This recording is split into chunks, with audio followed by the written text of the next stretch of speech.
Embarrassing stories. So the reason why uh, I thought of doing the embarrassing story redeem here, or the milestone, during MJ's collaboration, was that I felt like it would be a good thing to do while MJ was on break. But since MJ isn't on break, we're just gonna stay these embarrassing stories right here, right now, while MJ is working. Um, Also, specifically during collaboration, because I felt like these stories are I felt I felt um, could be relatable to the whole LGBTQIA discussion. So you're gonna hear like a few personal stories that are embarrassing for me, but might not be embarrassing for anyone else. But you might relate a little bit to these. These are here, right now. I'm gay. Um, no, in fact, but that is related to the stories. Um, well, I don't think I'm classified as gay. What I is don't think. even Okay, I'm gonna follow that up with this is not necessarily related to decaf specifically, but I'm just here to ask the question to every chat here. What does gay or straight even mean when you're non-binary? Exactly. What does it even freaking mean? If you can answer that question, I you're made out of magic. Mhm. So yeah. That's all I have to say. So to those who don't know, I'm Decaf Nvidia. My pronouns are he, they, and I identify as non-binary. Um, I am also aromantic asexual. So that has led to some choices and moments, of which I'll be sharing three stories of. Um, should I start from the I'm so here beginning for or it. the end? Hmm. No, we'll go light to heavy. So we'll start at the end and then make our way backwards to the beginning. Uh, Also, decaf, if I miss any of it because I'm like concentrating, mhm, mhm. um, I'm gonna come back and watch the VOD. Oh no, I'll edit this for you I for can hear the sure. Yeah, stories yeah. too. No worries, no worries. You want to be made out of magic, even if you can't answer that. Okay, so for the first story, um, I have a musical background. Specifically, uh, as a child and teenager, joined my church's choir, um, as well as like a semi-church choir, which is like we performed for church, but mostly we did like weddings and special events. So it was a relatively small group. Like the the largest number we ever were was like maybe 30 people at any given time. But I remember when uh, we were at like the height of our activity. Uh, you can find out. This is sweepstakes, not no person necessary. This is not a legal lottery. Exactly, Twan. Exactly. So this is at the height of the like choir group, uh, and so our choir master was still alive, uh, and had us go on like field trips every now and again. So on this particular field trip, I'm a high schooler, and he took all of us who were young adults, so teenagers and uh, what do you call this, preteens, over to the local college. So if you guys are familiar, it's called the University of the Philippines, and basically took us out there to speak with the university's choir group there, and kind of like trade ideas on how we can improve and um, what do you call this? Uh, just basically like share our passion and love for music. So we went there, and it wasn't just us. Is the thing. Um, there were other university students who were not part of the choir who were there to join. Like I guess it's kind of a workshop um, to like attend and hear about the speakers like giving advice and talking about their music career. I think one of them actually is a well-known artist now, and she does like write music in the Philippines. Though I, for the life of me, can't remember her name right now. I'll try to see if I can find it again later. But she does acoustic music and like it's really impressive. Now the embarrassing part.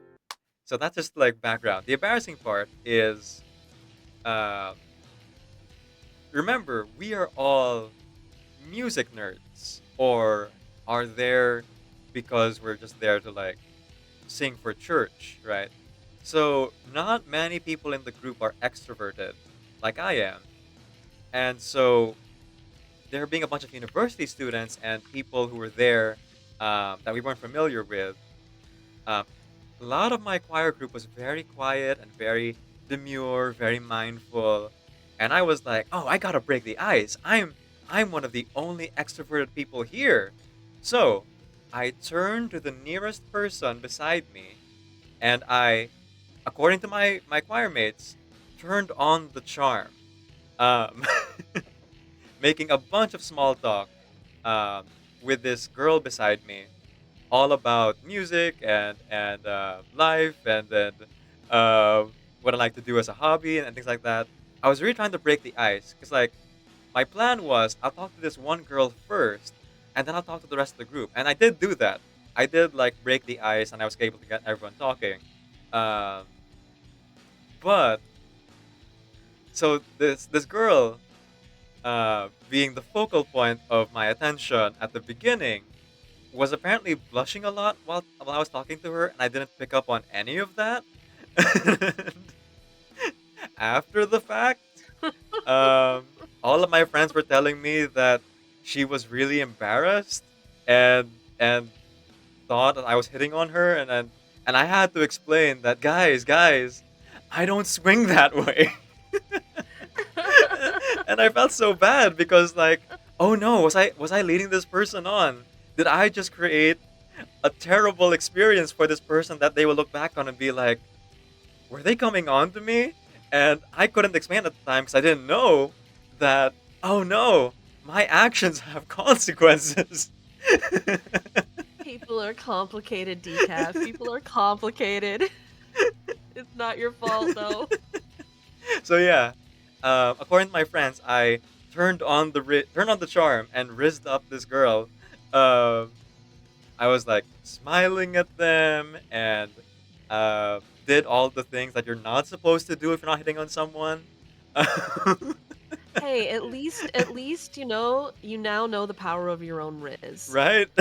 So, I was just trying to make small talk and break the ice. But yeah, for months after, people wouldn't let me live that down, being like, "Hey, did you call her? Did you message her? She gave you her phone number." And I'm like, "Why oh would my I talk goodness. to this stranger?" Um, I was just being friendly, you I was just guys. being friendly, you guys. I don't swing that way. I don't swing anyway. There's no swing here. Oh my goodness. Oh yeah. So yeah, the from light to heavy, that is the lightest story that I can tell. So it's gonna get heavier from here, Oh my and it's goodness. only gonna Oh my get more goodness. and more embarrassing. Okay, so yeah, that's story number one. I'm not sure people can relate, but if you've ever been in a situation where you think you're being hit on, or you think you're just being friendly, apparently there's something called reading between the lines. Be careful of that. So, on that theme, moving on to story number two. So, for story number two, background is I live 2 cities away from the school that I attended all throughout grade and high school. So none of my friends lived anywhere near me. So if ever I wanted to hang out, it could only be at school or online. So I didn't really have anyone to play physical activities with, which might explain why I'm so out of shape. Because I had no motivation to play like physical games like tag or hide and seek or things like that, for the longest time. But eventually, as I like kind of grew into my own person, kind of figured things out, um, as a young child. So this is like several years before the Rizz incident. Um, as a young child, I was finally able to find a group of friends to play physical games with. Um, and the group I found, the only problem I had was that as someone who was raised to speak English first, there was a bit of a language barrier. So, if you guys don't know this, in the Philippines, most kids these days, especially, are taught to speak English first. Um, but if you grew up in the early 2000s or the 90s, there are still a large group of people who grow up learning Filipino or Tagalog first, right? But I was one of those who learned English first and refused, for some reason, to properly learn Tagalog until later on. And this is one of the big catalysts for me to actually properly learn it, aside from being bullied, of course. Because like being bullied is a great motivator for things. Um, unfortunately. So I did eventually learn to speak my own language more conversationally after bullying. But this one was not a bullying case. This was just me wanting to get along with my new friends. So um, I am maybe 11 or 12 years old, and I live in a condominium. So literally, if I want to go and play with people or kids my age, I have to take the effort to go downstairs and also not leave the immediate building area, because outside the immediate building area is just like interstates and highways and roads that are not good for children to play in. So it was a stroke of it was a stroke of luck. It's a miracle that I found kids my age who lived in the building with me. Except most of them spoke Tagalog mostly. Like very few of them could like speak English, let alone speak English fluently. So the only way that I could get along with them was through an interpreter. Um, and this is very similar to the Rizz story. American city planning. Heck yeah, yeah, yeah. Too many interstates, too many highways by my childhood home. So I had to have an interpreter who would translate everything that I was saying so that I could hang out with my friends. Um, and the only available interpreter who could fluently speak English and Tagalog and like communicate both sides and was extroverted enough to like speak with me, because like it's very intimidating speaking to someone who speaks English fluently and you don't, apparently. Um, so there was only one person available, and it was someone of the opposite sex. So everyone assumed Assumptions were made. assumptions were made that the two of us were dating. Ah, uh, so like ah. every time that I was with this friend group and like we were like to the side talking, making jokes, and then we would eventually join the group because she'd able to translate all the jokes for me to the rest of the group, and we play games together. And me being like physically weak at the time, um, couldn't like keep up with most games, but like I could hold my own, give or take. Um, Most of them generally assume that like, oh, Decaf is here, and it's okay that Decaf is here because they are the boyfriend of our friend. um, so like, anytime I was there, they would always ask like, "Hey, when are you gonna ask her out? May plano ba kayo? Like, um, once you're in high school, like, sorry, do you have any plans? I spoke in Tagalog for a second there. Do you have any plans of like actually getting together once you're in high school? Have you kissed yet?" And like, no. Also, I don't understand myself yet or my gender identity yet, so I can't explain in words why I don't feel anything for this friend of mine or for any gender at all. I don't even know what the word aromantic means yet, so I can't explain other than no, we're just friends. So yeah, the reason why this is the second story, and I said I'm going to go light and heavy, is that this story does get darker. So eventually, as like time goes on, um, the group like hangs out less and less. Oh, I should have mentioned, we were mostly hanging out in the summer because like no classes, obviously. So for context, this is the summer months. Um, but as the summer like months drew on and like week after week, we started hanging out less and less because people are like focusing on getting ready to go back to school and things like that. And so for me, I grew up very lonely because I was like living 2 cities away from all of my friends at school. So I depended hard on this friend group to like keep my social meter like filled. And as summer was like ending, typhoons started hitting because it's the Philippines, it's gonna happen. And at on the very last day of summer, a really big typhoon hit, and um, my family was telling me, don't go downstairs to play with your friends. They're not gonna be there. They're gonna stay in their own apartments, in their own condos. Like they're gonna be safe. Um, so like if you go downstairs to play with them, you're gonna be disappointed because they're not gonna be there. So me being the stubborn person I am and like really wanting companionship was like, this is the first time I've been able to like play physical games with any kids my age. I'm gonna take advantage of it. Surely they said they would be there. It's the last day of summer. They're gonna be there surely.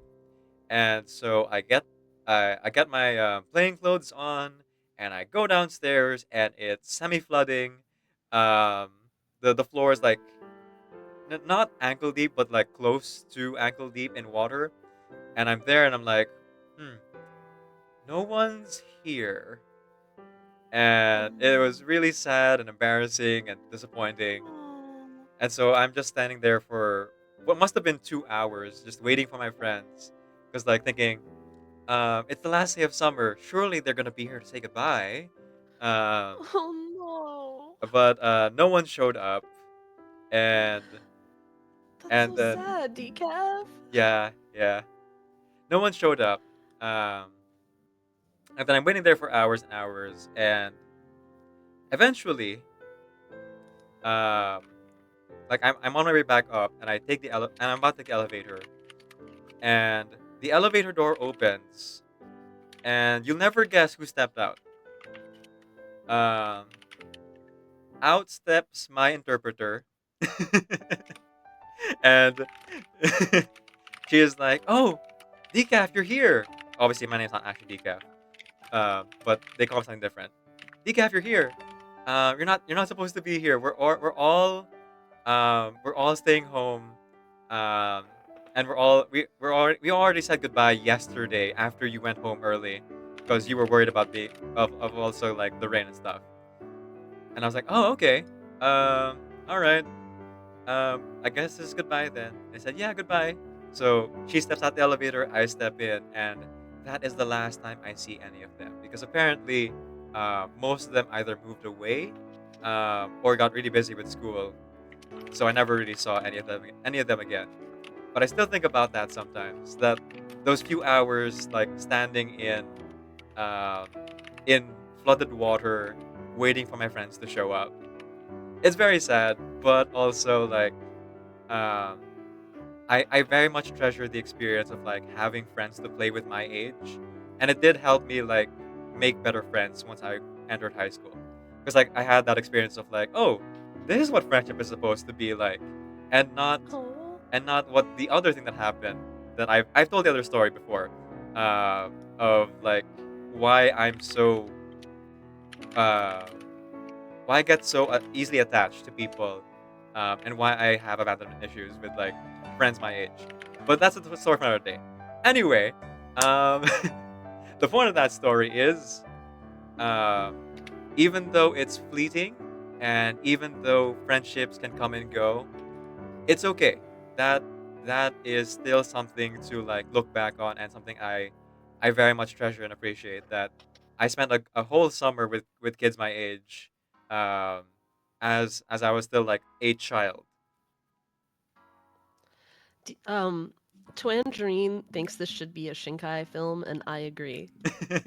This story. Someone make this a Makoto Shinkai movie. That's what Tan said. Yeah, Yeah. And I said for real, probably it should be Makoto Shinkai who makes it into a Makoto Shinkai movie.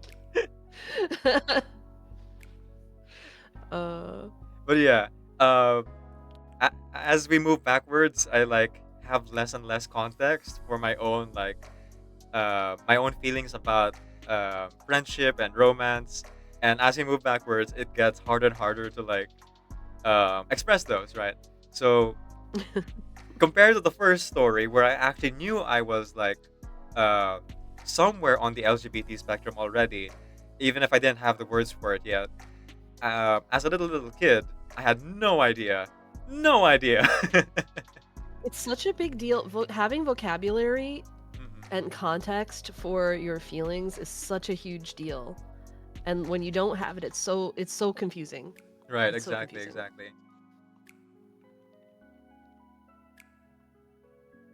Okay, so um, now I'm going to go ahead and move on to the last story, and I'm going to warn you right now, it is the heaviest story of these.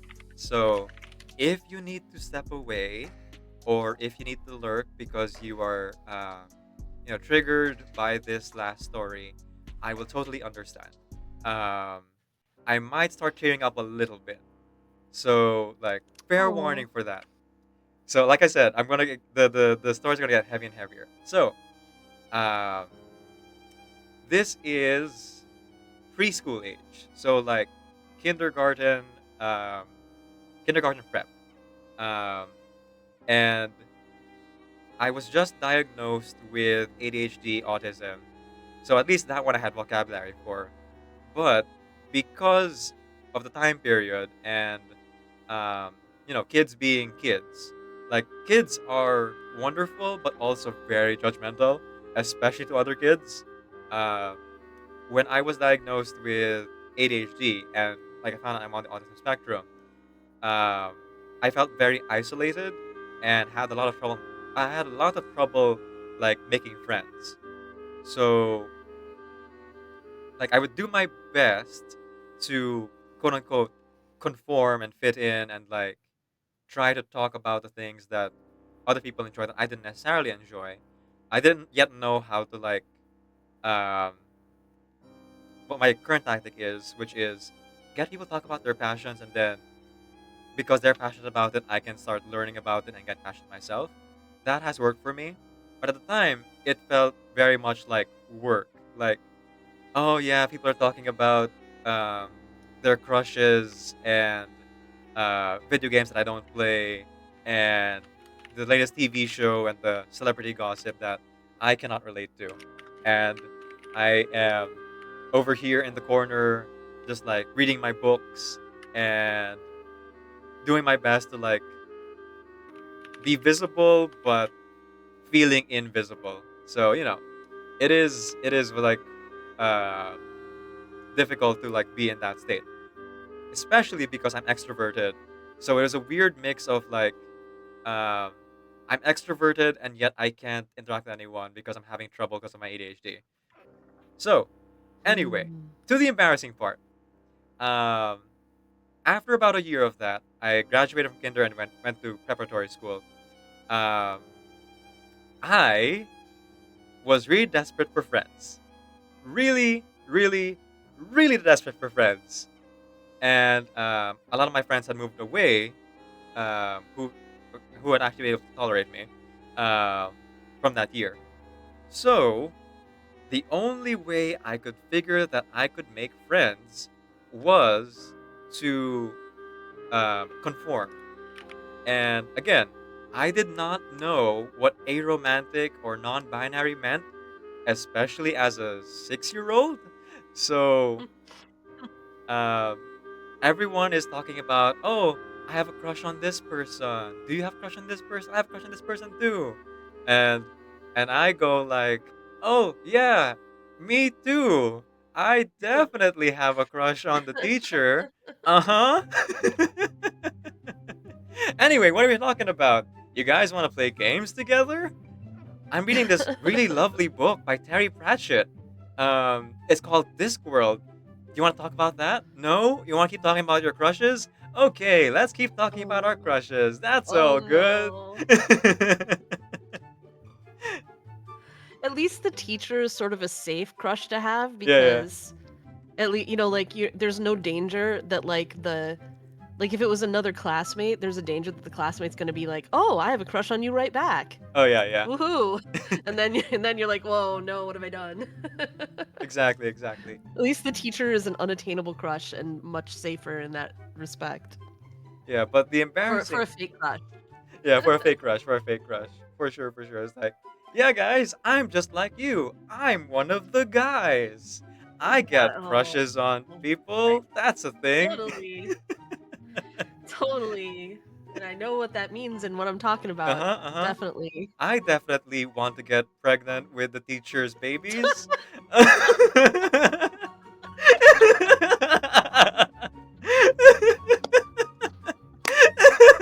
Amazing.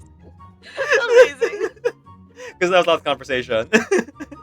Wow. By the Wow. way, this group I'm talking to is all guys, all male presenting.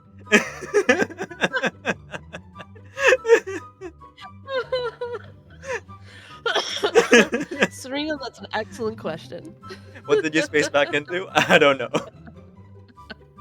But yeah, the embarrassing part is eventually, as kids do, they lost interest in it, and unfortunately, people kind of assumed that I was serious about my crush, and Oh so no. like people still thought I had a crush on that teacher years after I went out and said I was only Oh. pretending and it was a fake crush. I was like, I couldn't live it down. I Oh. tried so hard to be something I wasn't that it ended up biting me in Yeah. the butt. Yeah. And people still As it called me often out does. on wanting to have the female teachers' babies.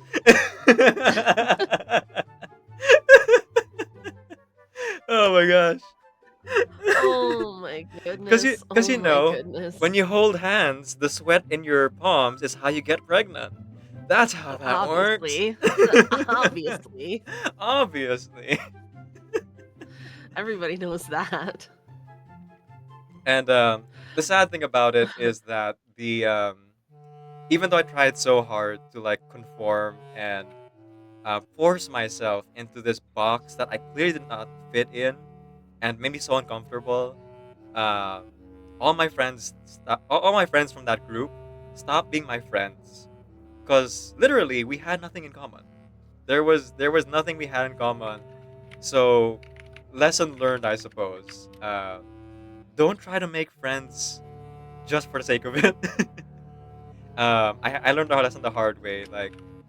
And eventually I did learn properly how to make friends who share your interests and how to learn to, even if you don't like share 100% of your interest or you don't understand each other, like in the Puppy and the Hippies reverse 1999 story, there are ways to like emotionally connect with people, um, which is why Puppy and the Hippie hit me so hard. that that doesn't rely on faking your interests or faking a crush on someone just to like fit in with everyone else.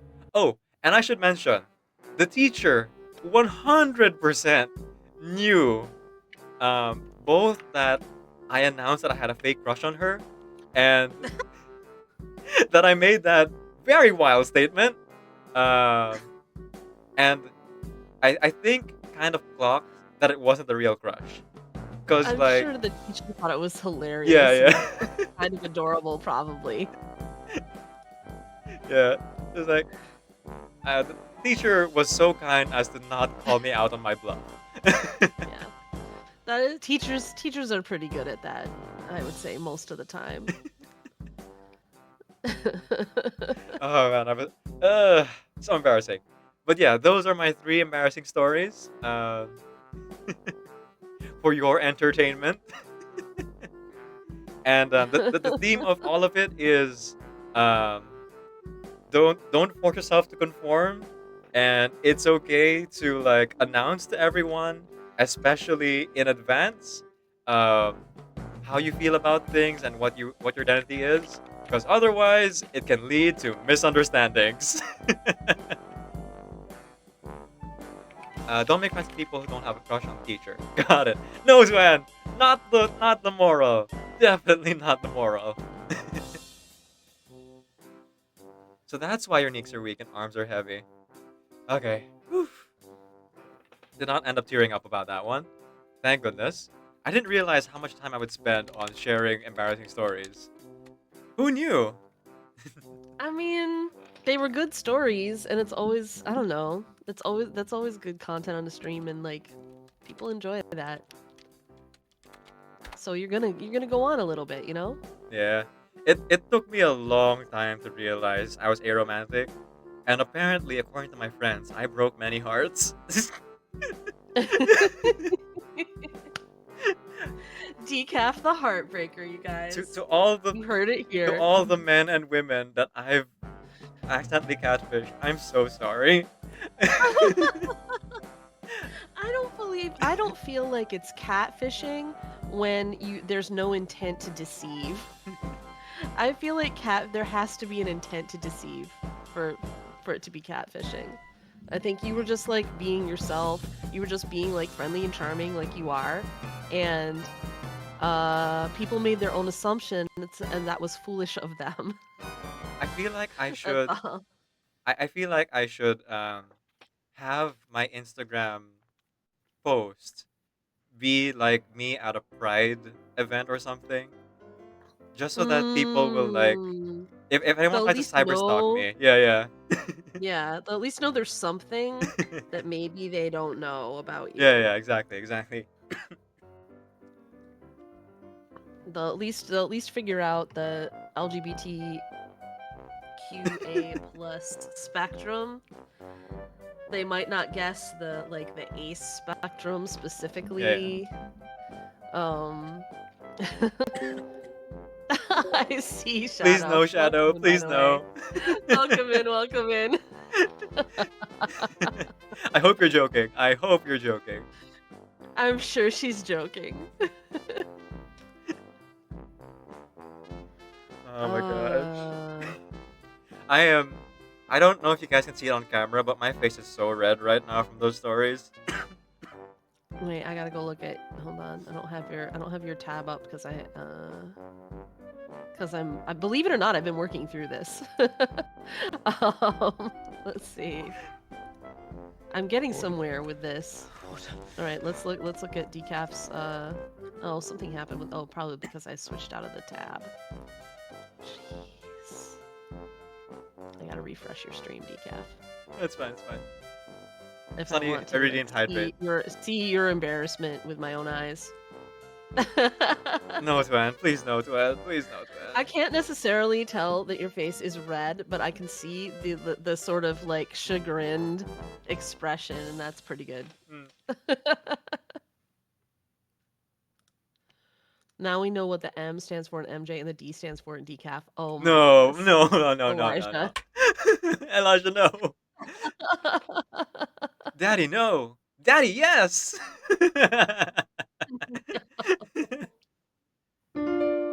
Oh, thank you for the follow, Serena. I appreciate it. You can ring my bell.